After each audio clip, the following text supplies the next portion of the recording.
Guys, welcome back to my YouTube channel जिसके अंदर मैं आपको हिंदी के अंतरा भाग 2 के बारे में एक काव्य सुनाऊंगी जो फर्स्ट टर्म के सिलेबस में आ रहा है। देवसेना का गीत जिसे लिखा था जयशंकर प्रसाद जी ने।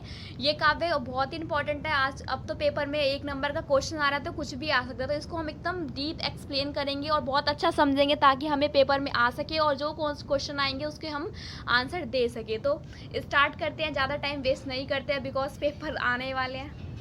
और जयशंकर प्रसाद द्वारा रचित देवसेना का गीत के बारे में पढ़ेंगे। तो पहले उनका थोड़ा इंट्रोडक्शन डाल लेते हैं, क्योंकि अक्सर जो ये लेखक होते हैं, कवि होते हैं, इनका परिचय आता है 4 नंबर या 5 नंबर में। और ये 4-5 नंबर बहुत इंपॉर्टेंट होते हैं पेपर में, क्योंकि कहीं से भी कुछ छूट जाए तो कहीं से भी कुछ नंबर ऐड हो सकते हैं। तो हम ये इसके बारे में थोड़ा जानेंगे कि जयशंकर प्रसाद का थोड़ा परिचय जानेंगे, फिर उसके बाद देवसेना का गीत जो है उसके अंदर लिखा हुआ वो भी जानेंगे। तो जयशंकर प्रसाद जी का जन्म कहाँ हुआ था? काशी में हुआ था। ये जो जन्मे थे ये काशी में जन्मे थे और इनका जन्म हुआ था 1888 में हुआ था। ये भी सन याद रख लीजिए। मान लीजिए अगर आपका आ गया कि जयशंकर प्रसाद जी का जन्म कौन से सन में हुआ था, तो आप बता सकते हैं कि जयशंकर प्रसाद जी का जन्म 1888 में हुआ था। इस पर आप टिक कर सकते हैं आंसर। और उन्होंने सिर्फ 8वीं तक कक्षा प्राप्त की थी। वो कुछ ज़्यादा पढ़े लिखे नहीं थे, ज़्यादा 12th पास नहीं, सिर्फ उन्होंने 8वीं तक की शिक्षा प्राप्त की थी। लेकिन उन्होंने जो भाषाएं, क्योंकि आप सब जानते हैं जो लेखक होते हैं वो कवि होते हैं, बहुत सारी भाषाओं का अध्यापन करते, तो उन्हें बहुत सारी भाषाएं आती थी, जैसे संस्कृत, पाली, उर्दू, अंग्रेजी। तो उन्हें बहुत सारी भाषाएं आती थी। और वो जो विद्वान भी थे वो किस किस में विद्वान थे? तो इतिहास, दर्शन, धर्मशास्त्र और पुरातत्व के वो प्रखंड विद्वान थे। प्रसाद जी अत्यंत सौम्य, शांत एवं गंभीर प्रकृति के व्यक्ति थे। तो वो बहुत ही शांत थे, गंभीर थे, बिल्कुल किसी से झगड़ा नहीं, शांत, गंभीर, सौम्य वाले व्यक्ति थे। वह परनिंदा एवं आत्मस्तुति दोनों से सदा दूर रहते थे। जो परनिंदा, किसी की हम निंदा करते हैं, उसकी बुराइयां करते हैं, तो वो उन सब चीज़ों से दूर रहते थे। वे बहुमुखी प्रतिभा के धनी थे। वो बहुत ही अच्छे व्यक्ति थे और इनके बारे में थोड़ी थोड़ी तारीफें की गई है। अच्छे व्यक्ति थे। उन्होंने नाटक, उपन्यास, कहानी संग्रह, निबंध संग्रह, कविताएं लिखी हैं। ज़्यादातर ये सब उतना आता नहीं है, लेकिन अगर इनके बारे में पूछा जाए तो आप एक एक चीज़ लिख सकते हैं, जैसे नाटक सिकंदरगुप्त जो आप जानते हैं, देवसेना का गीत है, चंद्रगुप्त ये लिख सकते हैं, उपन्यास में आप तितली एक एक लिख सकते हैं, ऐसा टाइप का कर सकते हैं। तो अब हम देवसेना के बारे में थोड़ा इसमें आगे इन्हीं के इंट्रोडक्शन में दिया हुआ है देवसेना का गीत के बारे में। तो देवसेना का गीत प्रसाद के चंद्रगुप्त नाटक से लिया गया था। जो देवसेना का गीत है वो सब जानते हैं कि कहाँ से लिया गया था? चंद्रगुप्त नाटक से, जो स्कंदगुप्त नाटक से लिया गया था। देवसेना कहाँ की राजकुमारी थी? देवसेना मालवा के राजा बधू वर्मा की बहन थी। वो वहीं की, तो अगर ऐसा क्वेश्चन आ जाए कि वो कहाँ की राजकुमारी थी तो आप बता सकते हैं कि वो मालवा की राजकुमारी थी। और फिर हुणों जो है ना, हुणों के आक्रमण के कारण जो उनके जो भाई थे या जितने भी उनके माता बंधु थे वो सब मर चुके थे, सिर्फ वो अकेले बच गई थी। और उन्होंने अपनी राष्ट्र सेवा में उन्होंने करने का व्रत ले लिया कि वो हमेशा अपने भाई की जो आज्ञाकारी जो सपने होते हैं उसको पूरा करेगी और राष्ट्र सेवा करेगी। जीवन में देवसेना को स्कंदगुप्त की चाह थी। वो किससे प्रेम करती थी? वो स्कंदगुप्त से प्रेम करती थी, लेकिन उन्हें वो मिले नहीं। तो स्कंदगुप्त मालवा के धनकुबेर की वो तो जो देवसेना थी वो स्कंदगुप्त से प्रेम करती थी। स्कंदगुप्त मालवा के जो धनकुबेर की कन्या थी उससे, उसके सपने देखते थे, उससे वो प्रेम करते थे। तो वो एक दूसरे से नहीं करते थे। जीवन के जब अंतिम, जैसे लास्ट टाइम जब आता है तो स्कंदगुप्त देवसेना की चाह करते, वो उससे बोलते कि हाँ वो मैं तुमसे प्रेम होता, लेकिन जो देवसेना होती है वो मना कर देती कि नहीं, और इसीलिए वो मना कर देती है। और फिर देवसेना का गीत कविता में देवसेना अपने जीवन पर दृष्टिपात करते हुए अपने अनुभवों में अर्जित वेदनाओं और क्षणों को याद कर रही है। जीवन के इस मोड़ पर, अर्थात जीवन संध्या की बेला में, वह अपने यौवना के क्रियाकलापों को याद करिए। तो देवसेना एक संध्या में, यानी कि शाम के टाइम में वो एक बैठ के वो अपने जो जीवन के जो यौवना काल में जितने भी दुख है, पश्चाताप है, आंसू है, उन सबको वो याद करके बिता रही है कि मैंने कितना कुछ करा और फिर कितना मैंने सहा अपने जीवन में, जो वो भी है वो सब बता रही है वो। और इसके बारे में और पढ़ेंगे देवसेना का गीत। अब हम देवसेना का गीत के बारे में पढ़ने जा रहे हैं। देवसेना गीत है, इसके अंदर जो देवसेना होती है वो अपने उसके भावी जो दुख होते हैं, वो दुखों के मतलब पीछे के दिनों को याद करके वो रो रही होती है एक संध्या वेला में। तो उसके बारे में हम अब पढ़ेंगे। और लेखक के इंट्रोडक्शन में भी हम बता चुके हैं, देवसेना की थोड़ी स्टोरी उसमें भी है। तो अभी स्टार्ट करते हैं। देवसेना गीत। आह वेदना मिली विदाई, मैंने भ्रमवश जीवन संचित, मधुक्रियों की भीख लुटाई। आह वेदना मिली विदाई मतलब वो जो अपने भावी सुख है उसके उनसे विदा ले रही है। जो दुख है उनके, जो भावी सुख आने वाले हैं उन सबसे विदा लेती है। देवसेना अपने जीवन की संध्या वेला में अपने अतीत को याद करती है। जैसे मैंने बताया था कि वो संध्या वेला है, यानी कि शाम को बोलते हैं, तो उस टाइम वो अपने दुखों को याद करती है और अतीत के स्मरण से उसके मन में एक वेदना में हुक्सी उठती है। जो अतीत का स्मरण करती है तो वो बहुत ही दुखी हो जाती है, उसके अंदर वेदना सी आती है। बहुत दुखी होकर वह सब सोचती है। वह अनुभव करती है कि उसे जीवन में वेदना के अतिरिक्त अन्य कुछ नहीं मिला। वो सोचती है कि उसे जो दुख होते हैं, पीड़ा होती है, उसके अतिरिक्त उसे मिला ही क्या जीवन में, कुछ भी नहीं मिला उसको अपने दुख किया, क्योंकि उसकी जो फैमिली थी वो भी आपने पहले पढ़ा होगा, क्योंकि उसका जो परिवार था वो भी मर चुका था, कुछ नहीं बचा था, सिर्फ वो अकेली थी। अपने यौवना काल में वह सकंदगुप्त का प्रेम पाना में विफल रही। जो यौवना काल में आप जानते थे कि देवसेना सकंदगुप्त की चाह थी, लेकिन चंद्रगुप्त किसी और की, कुबेर की बेटी से उसकी चाह थी, उससे प्यार करता था वो, तो इसके बारे में वो याद करती है। और मैंने ब्रह्मवत जीवन संचित मधुग्रीव की भीख लुटाई। तो उसने जीवन में जितना भी कुछ संचित किया था, जितना भी उसने कुछ बनाया था, पूंजी धन, उसने उसके पास कुछ भी नहीं, उसने सब लुटा दिया भीख की तरह। मधुक्रियों की जैसे मधुक्रियाँ होती है ना, एक पके हुए अनाज को भी कहते हैं भिक्षा होती है, और ब्रह्मवंश भ्रम का कारण होता है। वेदना आप सब जानते हैं कि दुख पीड़ा होती है, और श्रम करने यानी कि श्रम के कारण जो उत्पन्न पसीने की बूंदें होती हैं, ये सब होती है।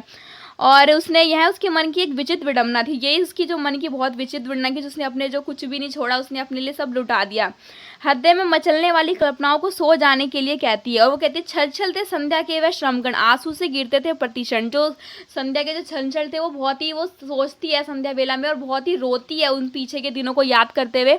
और मेरी यात्रा पर लेती थी निर्मलता अनंत अंगड़ाई, और वो जो विवशता भरे शब्दों में अपने जीवन में भावी सुखों, आशाओं, कांक्षाओं से विदा लेती है, और वह अनुभव करती है कि उसका यौवना काल भ्रम की स्थिति में ही बीत गया। वो भ्रम में ही थी कि वह सकंदगुप्त का प्रेम चाहेगी, तो पूरा उसका जो यौवना काल था वो किसमें, भ्रम में ही बीत गया। और वह मानती कि उसने अपने जीवन में संचित कुछ मधुक्रियों की भांति दूसरों पर लुटा दिया। उसके पास कुछ भी नहीं था, जितना भी पूंजी था, धन था, उसने सब दूसरों पर लुटा दिया था। अपने जीवन के लिए उसने कुछ भी नहीं रखा, उसने स्वयं के लिए अब तक कुछ भी नहीं बचा ना छोड़ा। इसलिए वह अब अपनी सभी आशाओं, आकांक्षाओं से विदा ले रही है। जो ये वेदना मिली, वो किससे विदा ले रही है, जो अपनी आकांक्षा है, भावी आकांक्षा, आशा आकांक्षा, सबसे विदा ले रही होती है। छल छलते संध्या के श्रमकण आंसू से गिरते थे प्रतिक्षण, मेरी यात्रा पर लेती थी निर्भरता अंगड़ाई। ये अब पैराग्राफ आ गया।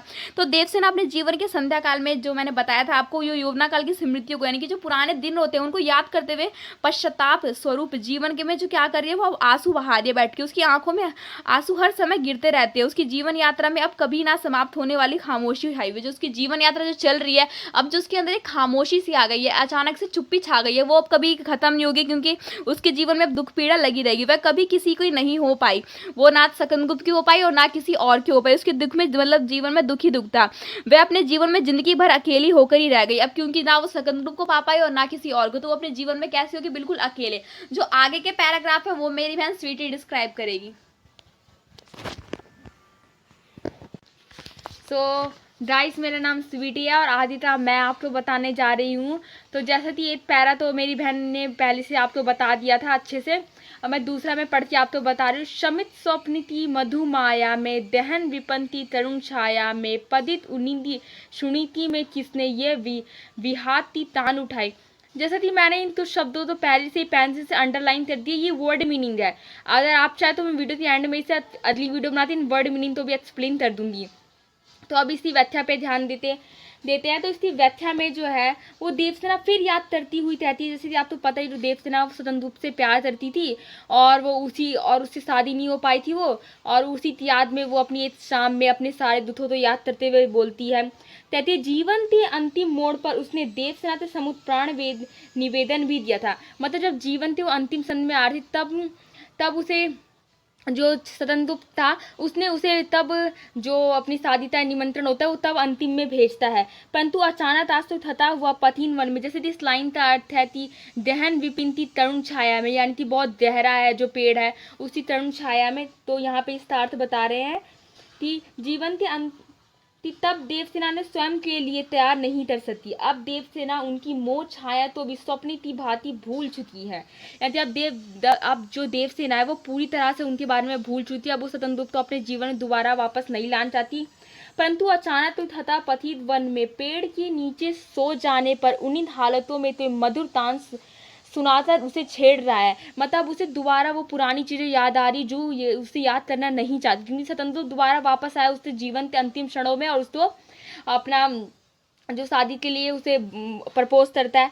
तो यहाँ पे बता रहे हैं ऐसे देवसेना तो अनुभव हुआ था। देवसेना तो स्वतंत्र द्वारा पढ़ने निवेदन, यहाँ पे बता रहा था कि वो प्रपोज कर रहा था, करने की याद विराज रंती भांति प्रतीत हो रही थी। वो उसको ऐसा दुख हो रहा था कि वो अभी में तो जब मैं जिससे पूरे अपने यौवन काल में जिसे अब मैं अपनाना चाहती थी, वो आज अपने अंतिम वर्ष में उसने ये अभी इससे प्यार तो जाना है, पर उसे इनकार कर देती है। पर उसे इनकार करने के बाद उन्हें बहुत दुख हो रहा था कि मैंने क्यों इनकार कर दिया। लदी सिदिश टीट थी सपती, रही बचाए फिरती तपती, मेरी आशा आहा बावली तूने थोड़ी सतल थमाई। तो जिसके लिए अब तक वो प्रयत्न कर रही थी, जितना भी कर रही थी, तो वो उसलिए बोलती थी जितनी भी तमाई थी उसने सारी धो दी। जिसके लिए वो अब तक तप कर रही थी उसने वो सारी धो दी थी, ऐसा बोल रही है। तो देवसेना तो याद आता है कि यौवन काल में लोग उनकी और तीर्ण भरी नजरों से देखते थे, यानी सभी लोग जो थे वो उसे चाहते थे, पर वो तो सिर्फ एक को ही चाहती थी जो स्वतंत्र था, परंतु जो लोग थे उसे चाहते थे, वो सबकी नजरों से बचती रहती थी। वह स्वयं को ऐसी नजरों से बचाए फिरती थी। इतना प्रयत्न करने के बावजूद उसने ना जाने किस प्रकार अपने जीवन भर की संचित समस्त पूंजी तो दबा दी। तो इतना दूसरों की नजरों तो बचाने के बावजूद भी, इतना सब करने के बावजूद उसने जितनी भी अपने जीवन की कमाई थी उसने वो लुटा दी थी, उसने लुटा दी थी। और ये उनकी जीवन की विडम्बना है, और यही विडम्बना उनकी वेदना तो मूल भी है। तो जैसे कि आपको पता चला, अब अगला पैरा है जो मेरी बहन डिस्कस करेगी। अगला पैरा अब हम पढ़ने जा रहे हैं, जिसके बारे में मैं आपको डिस्क्राइब करूंगी। चढ़कर मेरे जीवन रथ पर प्रलय चल रहा अपने पद पर, मैंने निज दुर्बल पद बल पर उससे हारी होड़ लगाई। तो देवसेना कहती है कि प्रलय स्वयं मेरे जीवन रथ पर सवार है। जो प्रलय है, जो दुख पीड़ा, वो स्वयं मेरे जीवन रथ चल रहा है, यानी कि जीवन के कठिन समय में वो सवार है मेरे ऊपर। और उसके जीवन मार्ग पर भावनाओं और वेदनाओं की आंधी चल रही है। जो भावनाएं, वेदनाएं, दुख पीड़ा, उसकी तो जैसे आंधी लहर सी उठ गई है उसके जीवन में।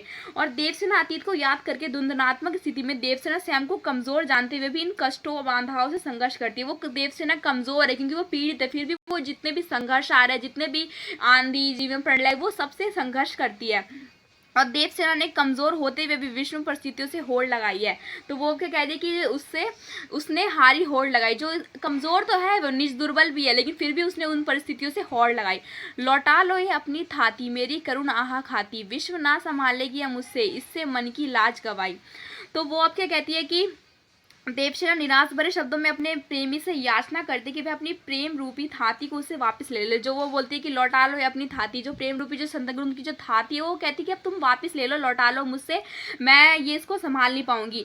वह अब अपने प्रेमी की धरोहर को संभालने में असमर्थ है। वो जो धरोहर है थाती, उसको अब नहीं संभाल पाएगी, वो असमर्थ है। उसकी करुणजनक स्थिति उसे और अधिक कमजोर बना रही है। विवश ना संभालेगी हम मुझसे, इससे मन की लाज गवाई। वो उसकी बहुत कमजोर बना रही है। जो भी करुणजनक जो याद है उसकी, वो अब नहीं संभाल पाएगी, उसे बहुत कमजोर बना रही है उसे। अब वह अपने प्रेमी के प्रेम को संभाल सकने में स्पर्धा असमर्थ है। केवल प्रेम के कारण ही उसने अपने मन की लज्जा तक को गवा दी है। जो प्रेम था उसका, उसी कारण तो उसने अपनी लज्जा गवा दी। तो इतने साल तक वो प्रेम करती रही उससे। तो वो कहते हैं कि अब ये धरोहर है जो ये ले लो थाती मुझे, अब मैं तुम्हारा ये संभाल नहीं पाऊंगी। तो गाइस, हमारा चैप्टर यहीं पे हमारा जो काव्य है यहीं पे खत्म होता है। So guys,